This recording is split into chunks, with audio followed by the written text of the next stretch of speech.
This question is asked in a model question paper 1 2025 ಅಲ್ಲಿ current electricity ಇಂದ ಕೇಳಿರುವಂತ question. Find the current I1 and I2 in the given electrical network ಅಂತ ಕೇಳಿದರೆ, ಒಂದು electrical network ಅಥವಾ electrical circuit ಅನ್ನು ಕೊಟ್ಟಿದ್ದಾರೆ. ಆ ಸರ್ಕ್ಯೂಟ್ ಅಲ್ಲಿ I1 ಮತ್ತು I2 ನ ಫೈಂಡ್ ಔಟ್ ಮಾಡಬೇಕು.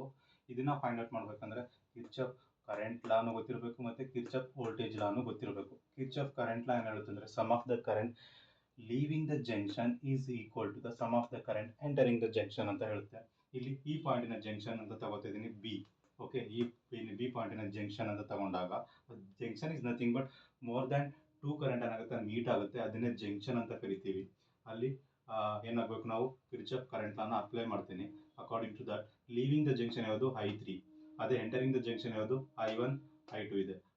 ಅದ್ರ ಪ್ರಕಾರ ನಾನು sum of the current leaving the junction I3 ಬರ್ತಿದ್ದೀನಿ, sum of the current entering the junction ಅಂತ ತಗೊಂಡಾಗ I1 I2 ಆಗುತ್ತೆ, I1 ಪ್ಲಸ್ I2 ಅಂತ ಬರ್ತಿದ್ದೀನಿ. ಎರಡು ಈಕ್ವಲ್ ಆಗಿರುತ್ತೆ ಅಂತ ಹೇಳುತ್ತೆ. According to Kirchhoff current law ಬರ್ತಿದ್ದೀನಿ ಅಷ್ಟೇ. I3 is equal to I1 plus I2, I1 plus I2 ನ ಬರ್ತಿದ್ದೀನ. ಈ expression according to Kirchhoff current law ಪ್ರಕಾರ ಬರ್ತಿದ್ದೀನಿ. ನಂತರ Kirchhoff voltage law to loop ABEFA. ಇಲ್ಲಿ ಕಿರ್ಚಾಫ್ ವೋಲ್ಟೇಜ್ ಲಾನ ಅಪ್ಲೈ ಮಾಡ್ತೀವಿ ಒಂದು ಲೂಪ್ಗೆ. Loop is nothing but a closed path of an electrical network or electrical circuit ಅಂತ ಕರಿತೀವಿ. ಇಲ್ಲಿ ಎರಡು ಲೂಪ್ ಇದೆ ಅಂದ್ರೆ ಎರಡು ಕ್ಲೋಸ್ಡ್ ಪಾತ್ ಇದೆ, ಇಲ್ಲೂ ಕ್ಲೋಸ್ಡ್ ಪಾತ್ ಎರಡು ಇದೆ. ಎರಡನ್ನೂ ಕೂಡ ಲೂಪ್ ಅಂತ ತಗೊಂಡಾಗ ಇಲ್ಲಿ ತಗೋತಿರೋದು ABEFA. ABEFA ಅಂತಂದ್ರೆ ನಾವು ತಗೊಳ್ತಿರೋದು ಕ್ಲಾಕ್ ವೈಸ್ ಆದ್ರೂ ತಗೋಬಹುದು, ಆಂಟಿ ಕ್ಲಾಕ್ ವೈಸ್ ಆದ್ರೂ ತಗೋಬಹುದು. ಸರಿನಾ? ತಗೊಳ್ಳೋದಕ್ಕೂ ಮುಂಚೆ ಇದೊಂದು ರೂಲ್ಸ್ ಅನ್ನ ತಿಳ್ಕೊಬೇಕು.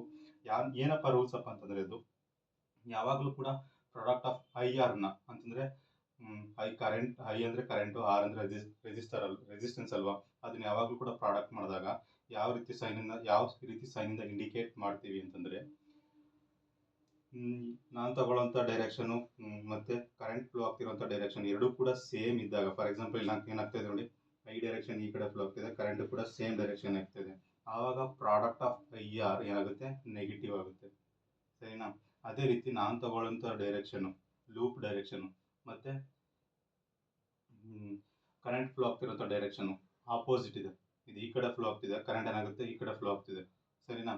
ಅವಾಗ ಏನಾಗುತ್ತೆ, ಪ್ರಾಡಕ್ಟ್ ಆಫ್ IR ಪಾಸಿಟಿವ್ ಆಗಿರುತ್ತೆ.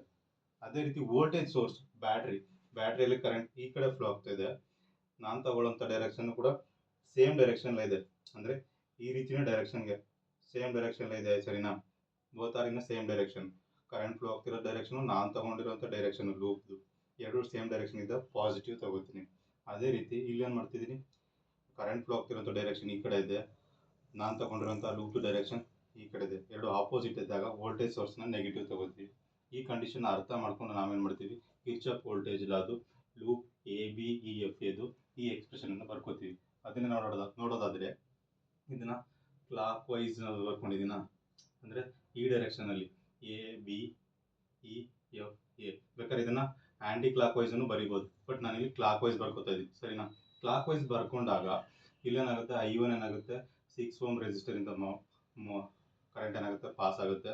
ಅದನ್ನೇ ಪ್ರಾಡಕ್ಟ್ ಆಫ್ IR ಅಂತ ಬರೀಬೋದು. I ಅಂದ್ರೆ I1, R ಅಂದ್ರೆ 6 ಓಮ್ ಆಗುತ್ತೆ, ಅದನ್ನೇ 6 ಇಂಟು I1 ಅಂತ ಬರಿತೀನಿ. ಪ್ರಾಡಕ್ಟ್ ಆಫ್ IR ಅಂದ್ರೆ 6 ಇಂಟು I1. ನೋಡ್ರಿ, ಇವಾಗ ಕರೆಂಟ್ ಈ ಡೈರೆಕ್ಷನ್ ಇದೆ, ನಾನು ತಗೊಂಡಿರೋಂಥ ಲೂಪ್ ಈ ಡೈರೆಕ್ಷನ್ ಇದೆ. ಬೋತ್ ಆರ್ ಸೇಮ್ ಡೈರೆಕ್ಷನ್ ಇದ್ದಾಗ ಏನಾಗುತ್ತೆ, ಪ್ರಾಡಕ್ಟ್ ಆಫ್ IR ಏನಾಗುತ್ತೆ ನೆಗೆಟಿವ್ ಆಗುತ್ತೆ. ಅದರಿಂದ 6I1 ಅನ್ನ ನೆಗೆಟಿವ್ ಬರ್ತಿದ್ದೀನಿ. ಅರ್ಥ ಆಯ್ತಾ? ಅದೇ ರೀತಿ ನೆಕ್ಸ್ಟ್ ಏನಾಗುತ್ತೆ, I3 ಏನಾಗುತ್ತೆ 10 ಓಮ್ ರೆಸಿಸ್ಟರ್ ಅಲ್ಲಿ ಪಾಸ್ ಆಗುತ್ತೆ. ಇಲ್ಲೂ ಅಷ್ಟೇ I3 ಕರೆಂಟು ಮತ್ತೆ ನಾನು ತಗೊಂಡಿರೋಂಥ ಡೈರೆಕ್ಷನ್ ಎರಡೂ ಕೂಡ ಸೇಮ್ ಡೈರೆಕ್ಷನ್ ಇದೆ. ಆವಾಗ 10I3 product of IR, I ಅಂತಂದ್ರೆ I3, R ಅಂತಂದ್ರೆ 10 ಓಮ್, ಅದನ್ನೇ 10I3 ಮೈನಸ್ 10I3 ಅಂತ ಬರಿಬೋದು. ಇಲ್ಲಿ I3 ಬದಲು ಆಲ್ರೆಡಿ ನಮ್ಗೆ ಗೊತ್ತು I3 ಅಂದ್ರೆ ಏನು, I1 ಪ್ಲಸ್ I2 ಅಂತಂದ್ರೆ ಅದನ್ನ ಬರ್ಕೊಂಡಿದ್ದೀನಿ ಅಷ್ಟೇ. ನೆಕ್ಸ್ಟ್ ಏನು ಮಾಡ್ತಿದ್ದೀನಿ, ನೆಕ್ಸ್ಟ್ ಕರೆಂಟ್ ಅದೇ ರೀತಿ ಬಂದಾಗ ಇಲ್ಲಿ ಸ್ಪ್ಲಿಟ್ ಆಗುತ್ತೆ. ಇಲ್ಲಿ I1 ಆಗಿ ಈ ಕಡೆ ಫ್ಲೋ ಆಗುತ್ತೆ, ಈ ಕಡೆ I2 ಆಗಿ ಡಿವೈಡ್ ಆಗುತ್ತೆ ಕರೆಂಟು. ಅದೇ ರೀತಿ I1 ಏನಾಗುತ್ತೆ 4 ಓಮ್ ರೆಸಿಸ್ಟರ್ ಅಲ್ಲಿ ಮೂವ್ ಆದಾಗ ಪ್ರಾಡಕ್ಟ್ ಆಫ್ IR ಅಂತ ಕರಿತೀನಿ. Both are in same direction. Current ಈ ಡೈರೆಕ್ಷನ್ ಇದೆ, ನಾನು ತಗೊಂಡಿರೋಂಥ ಲೂಪ್ ಡೈರೆಕ್ಷನ್ ಸೇಮ್ ಇದೆ. ಅದನ್ನ ಅಪ್ಲೈ ಮಾಡಿದಾಗ -4I1 ಆಗುತ್ತೆ. -4I1 ಬರ್ದಿದ್ದೀನ. ನಂತರ ಬ್ಯಾಟ್ರಿಯಲ್ಲಿರೋಂಥ ಇಂಟರ್ನಲ್ ರೆಸಿಸ್ಟೆನ್ಸ್ ಏನಾಗುತ್ತೆ 2 ಓಮ್ ಇದೆ. ಇಲ್ಲೂ ಕೂಡ ಕರೆಂಟ್ ಏನಾಗುತ್ತೆ ಈ ಡೈರೆಕ್ಷನ್ ಇದೆ, ನಾ ತಗೊಂಡಿರೋಂಥ ಲೂಪ್ ಡೈರೆಕ್ಷನ್ ಸೇಮ್ ಡೈರೆಕ್ಷನ್ ಇದೆ. ಅದರಿಂದ product of an I1 into 2 ಅಂತಂದರೆ 2I1 ಮೈನಸ್ 2I1 ಅಂತ ತಗೊಂಡಿದ್ದೀನಿ. ನಂತರ 4 ವೋಲ್ಟ್ ಹೇಳಿದ್ದೀನಿ, 4 ವೋಲ್ಟ್ ಅಲ್ಲಿ ಎರಡು ಕೂಡ ಸೇಮ್ ಡೈರೆಕ್ಷನ್ ಇದ್ದಾಗ ಪಾಸಿಟಿವ್ ಆಗಿರುತ್ತೆ, ಅದಕ್ಕೆ +4 ತಗೊಂಡಿದ್ದೀನಿ. ಕರೆಂಟು ಕೂಡ ಸೇಮ್ ಡೈರೆಕ್ಷನ್ ಇದೆ, ವೋಲ್ಟೇಜ್ ಸೋರ್ಸಲ್ಲಿ ಕರೆಂಟ್ ಫ್ಲೋ ಆಗ್ತಿರೋದು ಕೂಡ ಕರೆಂಟು ಕೂಡ ಸೇಮ್ ಡೈರೆಕ್ಷನ್ ಇದೆ, ನಾನು ತಗೊಂಡಿರೋಂಥ ಲೂಪ್ ಕೂಡ ಸೇಮ್ ಡೈರೆಕ್ಷನ್ ಇದೆ. ಆವಾಗ ವೋಲ್ಟ್ ಏನಾಗುತ್ತೆ ಪಾಸಿಟಿವ್ ಆಗಿರುತ್ತೆ. ಆ ಕಂಡೀಷನ್ ಪ್ರಕಾರ 4 + 4ನ ಬರ್ಕೊಂಡಿದ್ದೀನಿ. ನೆಕ್ಸ್ಟ್ ಏನು ಮಾಡ್ತೀವಿ, ಸಿಂಪ್ಲಿಫೈ ಮಾಡ್ತೀವಿ ಅಷ್ಟೇ. ಈ ಸಿಂಪ್ಲಿಫೈ ಮಾಡಿದಾಗ ಏನಾಗುತ್ತೆ, ನೆಕ್ಸ್ಟ್ ಇಲ್ಲಿ ಇದನ್ನು ಇಲ್ಲಿ ಮಲ್ಟಿಪ್ಲೈ ಮಾಡಿದಾಗ ಈ ಎಕ್ಸ್ಪ್ರೆಷನ್ ಬರುತ್ತೆ, -10I1 plus minus into 10I2 ಬರುತ್ತೆ ಈ ಎಕ್ಸ್ಪ್ರೆಷನ್. ನಂತರ ಇದನ್ನೆಲ್ಲ ಆ್ಯಡ್ ಮಾಡ್ತೀವಿ ನೋಡಿ, 6I1 10I1 4I1 2I1 ಎಲ್ಲನೂ ಕೂಡ ಮೈನಸ್ ಮೈನಸ್ ಮೈನಸ್ ಇರೋದ್ರಿಂದ ಎಲ್ಲನೂ ಆ್ಯಡ್ ಮಾಡಿದಾಗ 22I1 ಬರುತ್ತೆ. ರಿಮೈನಿಂಗ್ ಉಳ್ಕೊಳ್ಳೋದು ಯಾವುದು -10I2 ಇದೆ. ನಂತರ ಇಲ್ಲಿರುವಂಥ +4ನ ಆ ಕಡೆ ಶಿಫ್ಟ್ ಮಾಡಿದಾಗ ಏನಾಗುತ್ತೆ -4 ಆಗುತ್ತೆ.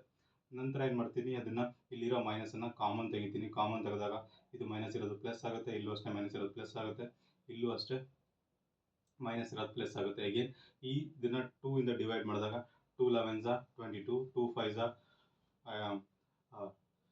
10 ಆಗುತ್ತೆ, 2 2 4 ಆಗುತ್ತೆ. ದೆನ್ ಇದನ್ನ ಹೀಗೆ ಈ ಎಕ್ಸ್ಪ್ರೆಷನ್ ಇಕ್ವೇಷನ್ 1 ಅಂತ ತಗೋತೀನಿ. ನಂತರ ಅಗೇನ್ ಅದೇ ರೀತಿ apply Kirchhoff voltage law, loop BCDEF BCDEB BCDEB okay, same direction ತಗೋತಿದ್ದೀನಿ. Both are in same direction.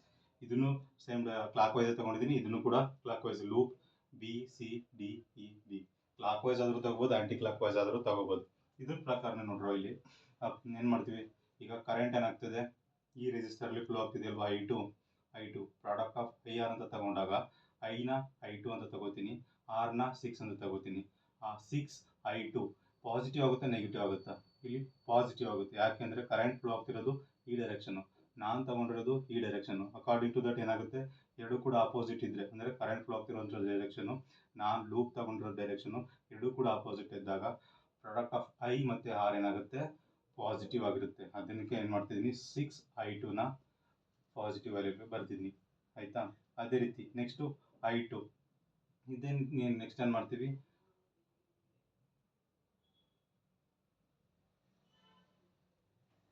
ಇಲ್ಲಿ ಏನಿದೆ ಅಂತಂದರೆ I2 1 ಇದೆ. ಸರಿ, ಓಕೆ. I2 1 ಯಾವುದಪ್ಪ ಅಂದರೆ ಬ್ಯಾಟ್ರಿದು ಇಂಟರ್ನಲ್ ರೆಸಿಸ್ಟೆನ್ಸ್ ಇದೆಯಲ್ಲ 1 Ω. ಓಕೆ, ಇಲ್ಲಿ ನೋಡ್ರೋ ಕರೆಂಟ್ ಏನಾಗುತ್ತೆ ಈ ಡೈರೆಕ್ಷನ್ ಫ್ಲೋ ಆಗ್ತಿದೆ, ಮತ್ತು ಅಗೇನ್ ನಾನು ತೊಗೊಂಡಿರೋಂಥ ಲೂಪು ಆಪೋಸಿಟ್ ಡೈರೆಕ್ಷನ್ ಇದೆ. ಪ್ರಾಡಕ್ಟ್ ಆಫ್ I ಅಂತಂದರೆ I2, R ಅಂತಂದರೆ 1 Ω. ಅದೇನಾಗುತ್ತೆ ಆಪೋಸಿಟ್ ಇದ್ದಾಗ ಪಾಸಿಟಿವ್ ಇರುತ್ತೆ, ಅದನ್ನೇ I2 1 ಅಂತ ಬರ್ತಿದ್ದೀನಿ ಅಷ್ಟೇ, ಅಥವಾ 1I2 ಅಂತವನು ಕೂಡ ಬರೀಬೋದು. ನಂತರ 4I2 ಎಲ್ಲಿ ಬರುತ್ತಪ್ಪ ಅಂದರೆ ಇದ್ರದ್ದು ಈ ರೆಜಿಸ್ಟರಲ್ಲಿ ಇದೆಯಲ್ಲ ನೋಡಿ ಕರೆಂಟ್, ಈ ರೆಜಿಸ್ಟರಿಂದ ಕರೆಂಟ್ ಫ್ಲೋ ಆಗುತ್ತಲ್ವ 4I2. ಇದರಲ್ಲೂ ಅಷ್ಟೇ ಲೂಪ್ ಈ ಡೈರೆಕ್ಷನ್ ಇದೆ, ಕರೆಂಟ್ ಏನಾಗುತ್ತೆ ಆಪೋಸಿಟ್ ಡೈರೆಕ್ಷನ್ ಫ್ಲೋ ಆಗ್ತಿದೆ. ಕರೆಂಟ್ ಆಪೋಸಿಟ್ ಡೈರೆಕ್ಷನ್ ಫ್ಲೋ ಆಗ್ತಿದೆ, ಲೂಪು ಈ ಡೈರೆಕ್ಷನ್ ಇದೆ. ಅಂದರೆ ಆಪೋಸಿಟ್ ಇದ್ದಾಗ ಪ್ರಾಡಕ್ಟ್ ಆಫ್ IR ಯಾವಾಗಲೂ ಕೂಡ ಪಾಸಿಟಿವ್ ಆಗಿರುತ್ತೆ. ಅದರಿಂದ 4I2ನ ಏನಂತ ಬರಿತಾ ಇದ್ದೀನಿ, ಪ್ಲಸ್ ಪಾಸಿಟಿವ್ ವ್ಯಾಲ್ಯೂಲ್ಲ ಬರಿತಾ ಇದ್ದೀನಿ. ನಂತರ 10 ಇಲ್ಲಿದೆಯಲ್ಲ 10, ಕರೆಂಟ್ ಏನಾಗ್ತಿದೆ ಈ ಡೈರೆಕ್ಷನ್ ಫ್ಲೋ ಆಗ್ತಿದೆ, ಇದು ಕೂಡ ಆಪೋಸಿಟ್ ಡೈರೆಕ್ಷನ್ ಫ್ಲೋ ಆಗ್ತಿದೆ. ನಾನು ತಗೊಂಡಿರೋಂಥ ಲೂಪ್ದು ಡೈರೆಕ್ಷನ್ ಅಂದರೆ ಈ ಡೈರೆಕ್ಷನ್ ಫ್ಲೋ ಆಗ್ತಿದೆ. ಅದರಿಂದ BCDEB ತಾನೆ ಆ ಡೈರೆಕ್ಷನ್ ತಾನೇ ಫ್ಲೋ ಆಗ್ತಿರೋದು ಲೂಪ್ದು. ಕರೆಂಟ್ ಏನಾಗುತ್ತೆ ಈ ಡೈರೆಕ್ಷನ್ ಆಪೋಸಿಟ್ ಇದ್ದಾಗ +10I3 ಅಂತ ಬರಿಬೋದಾ, +10I3 ಅಂತ ಬರಿಬೋದು. I3 ಅಂದರೆ ನಮ್ಗೆ ಆಲ್ರೆಡಿ ಗೊತ್ತು, I1 I2 ಅಂತ ಡೈರೆಕ್ಟಾಗಿ ಬರ್ತಿದ್ದೀನಿ ಅಷ್ಟೇ. I3ನ ಬದಲು I1 I2 ಅಂತ 10I3 ಇದೆಯಲ್ಲ 10I3 ಅದನ್ನು. ನಂತರ ಏನಾಗುತ್ತೆ ವೋಲ್ಟೇಜ್ ಸೋರ್ಸ್ ನೋಡೋಣ. ನೆಕ್ಸ್ಟು -2 ಯಾಕೆ ಬರ್ದಿದ್ದೀನಪ್ಪ ಅಂತಂದರೆ ನಾನು ತಗೊಂಡಿರೋಂಥ ಲೂಪ್ದು ಡೈರೆಕ್ಷನು ಈ ಡೈರೆಕ್ಷನು, ಕರೆಂಟ್ದು ಡೈರೆಕ್ಷನು ಈ ಡೈರೆಕ್ಷನ್ ಇದೆ. ಸರಿನಾ, ಓಕೆ. ಎರಡು ಡೈರೆಕ್ಷನ್ ಇದು ಆಪೋಸಿಟ್ ಆಗಿದ್ದಾಗ ಏನು ಮಾಡ್ತೀವಿ, ಲೂಪ್ ಡೈರೆಕ್ಷನ್ ಈ ಕಡೆ ಇದೆ, ಕರೆಂಟ್ ಫ್ಲೋ ಆಗ್ತಿರೋದು ಬ್ಯಾಟ್ರಿ ಸೋರ್ಸಿಂದ ಈ ಕಡೆ ಇದ್ದಾಗ, ಎರಡು ಆಪೋಸಿಟ್ ಇದ್ದಾಗ ನೆಗೆಟಿವ್ ವ್ಯಾಲ್ಯೂಯಲ್ಲಿ ವೋಲ್ಟೇಜ್ ಸೋರ್ಸನ್ನು ರೆಫರ್ ಮಾಡ್ತೀನಿ. ಅದಕ್ಕೆ -2 ವೋಲ್ಟ್ ಅಂತ ಬರೆದಿದ್ದೀನಿ. ನೆಕ್ಸ್ಟ್ ಏನು ಮಾಡ್ತೀವಿ, ಸಿಂಪ್ಲಿಫೈ ಮಾಡ್ತೀವಿ ಅಷ್ಟೇ. ಇಲ್ಲಿ ಮಲ್ಟಿಪ್ಲೈ ಮಾಡೋದು +10 × I1 + 10I1 ಆಗುತ್ತೆ, +10 × I2 + I2 ಆಗುತ್ತೆ. ನೆಕ್ಸ್ಟ್ ಏನು ಮಾಡ್ತೀನಿ, I2 ಅನ್ನೋದನ್ನೆಲ್ಲ ಇಲ್ಲಿ ಸೇಮ್ I2 ಎಲ್ಲ ಪ್ಲಸ್ ವ್ಯಾಲ್ಯೂಯಲ್ಲಿದೆ, ಅದನ್ನೆಲ್ಲನೂ ಆ್ಯಡ್ ಮಾಡ್ತೀನಿ. ಇನ್ಯಾವುದಾದ್ರೂ ಇದೆಯಾ, ಇಲ್ಲೊಂದಿದೆ I2. ಇವಿಷ್ಟು ಆ್ಯಡ್ ಮಾಡಿದಾಗ 21I2 ಬರುತ್ತೆ. ರಿಮೈನಿಂಗ್ ಉಳ್ಕೊಳ್ಳೋದೇನೋ 10I1 ಬರುತ್ತೆ. ಈ 2ನ ಆ ಕಡೆ ಶಿಫ್ಟ್ ಮಾಡಿದಾಗ +2 ಆಗುತ್ತೆ. ಈಕ್ವೇಷನ್ 2 ಅಂತ ಬರಿತೀನಿ. ನೆಕ್ಸ್ಟ್ ಏನು ಮಾಡಬೇಕಪ್ಪ ಅಂದರೆ ಈಕ್ವೇಷನ್ 1 ಮತ್ತು ಈಕ್ವೇಷನ್ 2ನ ಸಬ್ಟ್ರ್ಯಾಕ್ಟ್ ಮಾಡಬೇಕು. ಈಕ್ವೇಷನ್ 1 ಮತ್ತು ಬಂದಿರುವಂಥ ಈಕ್ವೇಷನ್ 1ನ ಈಕ್ವೇಷನ್ 2 ಇಂದ ಸಬ್ಟ್ರ್ಯಾಕ್ಟ್ ಮಾಡಬೇಕು. ಅಂದರೆ subtract equation 1 and equation 2. Okay, equation 1 ಮತ್ತು ಈಕ್ವೇಷನ್ 2ನ ಸಬ್ಟ್ರ್ಯಾಕ್ಟ್ ಮಾಡಿದಾಗ ಈಕ್ವೇಷನ್ 1 ಏನಿದೆ 11i1 ಪ್ಲಸ್ 5i2 ಈಕ್ವಲ್ಸ್ 2 ಅಂತ ಇದೆಯಲ್ಲ, ಇಲ್ಲಿ 11i1 ಪ್ಲಸ್ 5i2 ಈಕ್ವಲ್ಸ್ 2 ಅಂತ ಬರ್ಕೊಂಡಿದ್ದೀನಿ ಈಕ್ವೇಷನ್ 1ಅನ್ನೇ.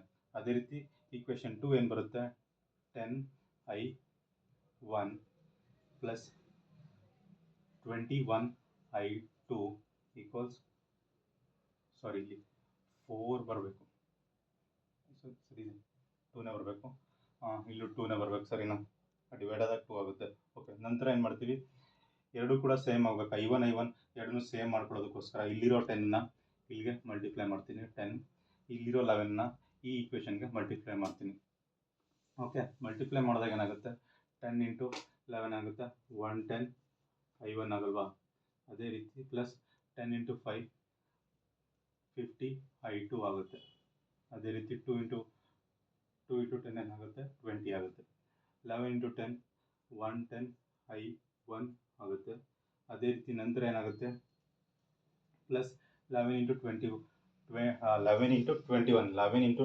ಏನಾಗುತ್ತಪ್ಪ ಅಂತಂದರೆ 231 i2 ಬರುತ್ತೆ. 231 i2 ಈಕ್ವಲ್ಸ್ 11 ಇಂಟು 2 ಏನಾಗುತ್ತೆ 22 ಆಗುತ್ತೆ. ನೆಕ್ಸ್ಟ್ ಏನು ಮಾಡ್ತೀವಪ್ಪ ಅಂದರೆ ಮೈನಸ್, ಇಲ್ಲಿ ಪ್ಲಸ್ ಇದ್ದರೆ ಮೈನಸ್ ಹಾಕ್ತೀನಿ, ಇಲ್ಲಿ ಪ್ಲಸ್ ಇದ್ದರೆ ಮೈನಸ್ ಹಾಕ್ತೀನಿ, ಇಲ್ಲೂ ಕೂಡ ಪ್ಲಸ್ ಇದ್ದರೆ ಮೈನಸ್ ಹಾಕ್ತೀನಿ. ಇವಾಗ ಎರಡು ಕೂಡ ಕ್ಯಾನ್ಸಲ್ ಆಗುತ್ತೆ. ಎಲಿಮಿನೇಷನ್ ಮೆಥಡ್ ಅಂತ ಇದು, ಎಲಿಮಿನೇಷನ್ ಮೆಥಡ್ ಪ್ರಕಾರ ಮಾಡ್ತಿರೋದು. ನಂತರ ಇದನ್ನು 50ಇಂದ 231 ಮೈನಸ್ ಮಾಡಿದಾಗ ಫೈನಲ್ ಆಗಿ ನಮಗೆ ವ್ಯಾಲ್ಯೂ ಏನು ಬರುತ್ತಪ್ಪ ಅಂದರೆ ಮೈನಸ್ 181 i2 ಬರುತ್ತೆ. ನಂತರ ಇದನ್ನು ಸಬ್ಟ್ರ್ಯಾಕ್ಟ್ ಮಾಡಿದಾಗ ಮೈನಸ್ 2 ಬರುತ್ತೆ. ಫೈನಲ್ ಆಗಿ ನಾವು ಇದನ್ನು ಬರೆಯೋದಾದರೆ ಮೈನಸ್ ಮೈನಸ್ ಕ್ಯಾನ್ಸಲ್ ಆಗಿ i2 is equal to 2 divided by 181.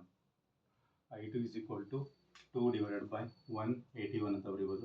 Final ಆಗಿ 0.011 ಆ್ಯಂಪ್ ಏನಾಗುತ್ತೆ i2 ವ್ಯಾಲ್ಯೂ ಸಿಗುತ್ತೆ ನಮಗೆ.